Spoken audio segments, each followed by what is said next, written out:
Hi guys, അസ്സലാമു അലൈക്കും. വീട്ടിൽ ടൈലിട്ട് കാണിക്കുന്നതാണ് കേട്ടോ. ഇത് ഫിറ്റ് ഔട്ട് ആണ് കേട്ടോ. ഇത് പിന്നെ ഡെയിലി ഹാള്, ലിവിംഗ് റൂം രണ്ടും കൂടിയാണ് കേട്ടോ.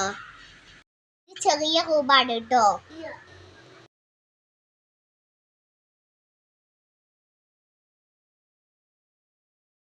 പിന്നെ ഇത് രണ്ടാമത്തെ റൂമാണ് കേട്ടോ.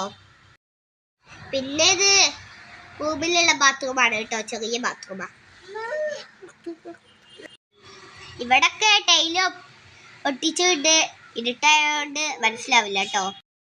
സോണിയുടെ താഴെ ഒരു ബാത്റൂം ഉണ്ട് കേട്ടോ. അത് ചെറിയ ബാത്റൂമാട്ടോ. ഇത് പലവരും സഹായിച്ചിട്ടാണ് കേട്ടോ ചെയ്യുന്നത്. അവർക്ക് വേണ്ടി ഞങ്ങൾ പ്രാർത്ഥിക്കുന്നുണ്ട് കേട്ടോ. നിങ്ങൾ സപ്പോർട്ട് ചെയ്യണം കേട്ടോ. അടുക്കളയിലും സിങ്ക് വെച്ചുകൊണ്ട് ടൈല് ഇട്ടിട്ടുണ്ട് കേട്ടോ. കോടിയൊന്നും ചെയ്തില്ല, പൈസ കിട്ടുമ്പോഴേ ചെയ്യുള്ളൂ. പലരും സഹായിച്ചിട്ടാണ് ഇതൊക്കെ ചെയ്യുന്നത് കേട്ടോ.